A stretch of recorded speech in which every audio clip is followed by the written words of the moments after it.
அமைதியாவில் நான் சொல்றேன், இது வந்து ஒரு புதிய சிந்தனை எல்லாம் ஒண்ணும் கிடையாது. எல்லா கட்சிக்கும் இருக்கிற யதார்த்த எதிர்பார்ப்பு தான். நான் சொல்ற சீக்வன்ஸ் நடைபெற வேண்டும் என்பதுதான் என்னுடைய விருப்பம். என்னுடைய சீக்வன்ஸ் என்ன? பேச்சுவார்த்தை நடக்கணும், எத்தனை தொகுதிகளை நிர்ணயம் பண்ணணும், எந்த தொகுதியை நிர்ணயம் பண்ணணும், நல்ல வேட்பாளர்களை தேர்ந்தெடுக்கணும், சிறந்த பிரச்சாரம் செய்யணும், தேர்தலை சந்திக்கணும், முடிவுகள் வரணும், அதுக்கப்புறம் அடுத்தது பார்க்கணும். அதான் என்னுடைய சீக்வன்ஸ். இந்த சீக்வன்ஸ் வந்து நான் ஏ பி சி டி இன்னு சொல்றேன், நீங்க அடுத்து எஃப்கே போயிட்டு இருக்கீங்க. வர மணிக்கு பாத்துக்கலாம். இப்போ வந்து சட்டமன்றம் நடக்குது. திராவிட முன்னேற்ற கழகம் கூட்டணிக்கு தலைமை தாங்குற கட்சி தெளிவா சொல்லியிருக்காங்க. 22ஆம் தேதிக்கு அப்புறம் நாங்கள் கமிட்டி போடுவோம். அப்புறம் கமிட்டியும் சந்திச்சுக்கும் சொல்லியிருக்காங்க. அது 22ஆம் தேதி ஆகல, நீங்க தேதி 18 தான். முழுமையாக முழு மனதோடு வரவேற்கிறேன். இதை வந்து நான் வந்து ஒரு யூனிவர்சல் பேசிக் இன்கமா பார்க்கிறேன். இதை வந்து ஒரு இலவசமா நான் பார்க்கவே இல்லை. என்னை பொறுத்த வரைக்கும் ஒரு நல்ல பொருளாதார யுக்தி இது. மக்களுக்கு நேரடியாக பணம் போய் அங்கே வங்கி கணக்கில், குறிப்பாக மகளிருக்கு போய் சேர்றது என்னை பொறுத்த வரைக்கும் சிறந்த திட்டம். அரசாங்கம், மத்திய அரசாங்கமா இருந்தாலும் சரி, மாநில அரசாங்கம் பல திட்டங்களை வைத்திருக்கிறார்கள். அந்த திட்டங்கள்லாம் முக்கால்வாசி யாருக்குமே புரியாது. முக்கால்வாசி மத்திய அரசாங்க திட்டங்களோட பேரு கூட எனக்கு புரிய மாட்டேங்குது. அதை வந்து எப்படி அமல்படுத்துறது மக்கள் நிறைய பேருக்கு தெரியாது, அதிகாரிக்கே தெரியாது. அப்படி பொதுமக்களுக்கு அந்த மாதிரி திட்டம் இருக்கிறதே தெரியாது. இந்த மாதிரி இருக்கிற சூழலை என்னை பொறுத்தவரைக்கும் தேவையற்ற திட்டங்களை எல்லாம் நிறுத்திவிட்டு மக்களுக்கு நேரடியாக ஒரு யூனிவர்சல் பேசிக் இன்கம், அதாவது அடிப்படையான மாத ஊதியம், ஒரு குறைஞ்சபட்ச அடிப்படையான மாத ஊதியம் என்ற முறையில ஒரு 5000 ரூபாய் ஒரு மாசம் கொடுக்குற அளவுக்கு கூட என்னை பொறுத்த வரைக்கும் மாநில அரசாங்கம் முயற்சி செய்ய வேண்டும். அந்த 5000 ரூபாயை கொடுத்தாங்கன்னா அது நேரடியா மக்கள் வங்கி கணக்குல போகுது. அந்த பணத்தை அவங்க வீடை சுற்றி இருக்கிற 2-3 கிலோமீட்டர்ல இருக்கிற நிறுவனங்கள்ல, கடைகள்ல தான் அதை செலவு பண்றாங்க. சுத்து வட்டார பொருளாதாரம் அதனாலதான் மேம்படுகிறது. கிராமத்துப்புறத்துல லிக்விடிட்டியை நேரடியாக இந்த மாதிரி புகுத்துறதுனால என்னை பொறுத்த வரைக்கும் நல்ல பொருளாதார யுக்தி. நீங்களே யோசிச்சு பாருங்க, ஒரு கிராமத்துல 25 வீடு இருக்குன்னு வச்சு, 25 வீட்டுக்கு ஆளுக்கு 5000 ரூபாய் கொடுத்தாங்கன்னா 1,25,000 ரூபாய். அங்க 1,25,000 ரூபாய் வந்து அங்க அந்த அந்த கிராமத்துல புழங்குச்சுன்னா அது 2 முறை 3 முறை சொல்லச்சுன்னா 2,50,000 ரூபாய், 3,25,000 ரூபாய் அந்த கிராமத்துல புரளுதுன்னு இருக்கும். அது என்ன அளவுக்கு அங்க பொருளாதாரத்தை வளர்த்தோம் நீங்க பாருங்க. பொருளாதார நிபுணர்கள் வந்து இதை வந்து ஸ்டடி பண்ணணும். இந்த மாதிரி இது பணம் கொடுக்கும்போது அந்த சுற்று வட்டார பொருளாதாரம் எப்படி வளர்கிறது பார்க்க வேண்டும். கிராமத்துல புதிய தொழிற்சாலைகள் வரது கிடையாது. அந்த மாதிரி இருக்கிற சூழல்ல இந்த மாதிரி லிக்விடிட்டியை இன்ட்ரடியூஸ் பண்றது என்னை பொறுத்த வரைக்கும் நல்ல பொருளாதார யுக்தி. முதலமைச்சர் அவர்கள் இதை செய்ததற்காக அவர் நான் பாராட்டுகிறேன்.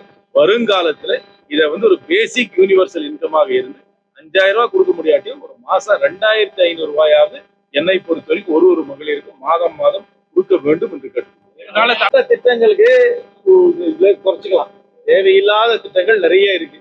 எனக்கு கொடுத்தீங்கன்னா நான் ஒரு பிளாக் மார்க்கர் வச்சு வேணா நிறைய திட்டத்தை ஸ்ட்ரைக் ஆஃப் பண்ணிடுவேன். என்னை பொறுத்த வரைக்கும் டைரக்ட் கேஷ் டிரான்ஸ்ஃபர், யூனிவர்சல் பேசிக் இன்கம் மாசம் குறைஞ்சபட்சம் 2,500 ரூபாய் கொடுக்கறது நல்ல பொருளாதார யுக்தி. இந்த பணத்தை வந்து அவங்க என்ன பண்றாங்க, வீட்டை சுத்தி இருக்கிற கடையில தான் செலவு பண்றாங்க.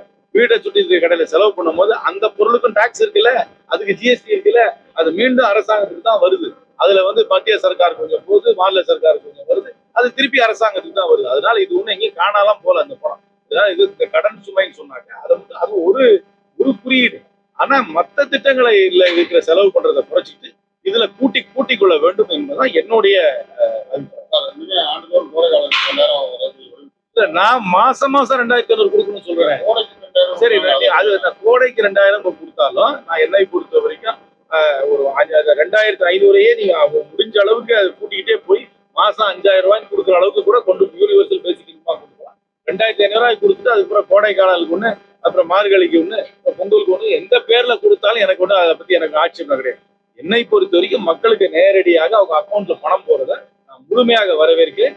பொருளாதார ரீதியாக இதோட நான் விவாதிக்கிறதுக்கு யாரோட வேணாலும் நான் தயாரா இருக்கேன். எடப்பாடி 1,31,00,000 பேருக்கு போயிருக்கு. சில பேருக்கு போகாம இருக்கலாம்.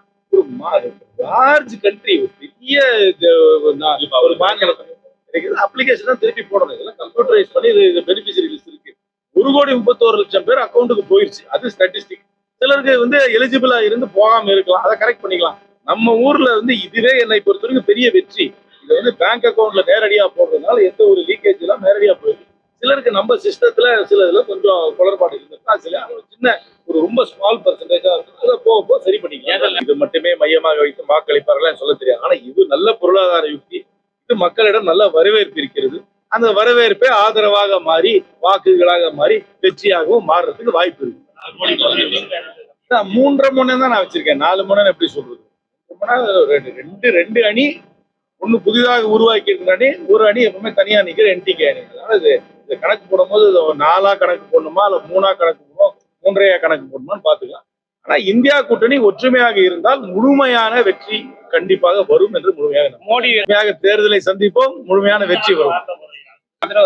நல்லா வரட்டும். மதுரையில திருப்பரங்குன்றம் போறாருன்னு சொல்றாரு.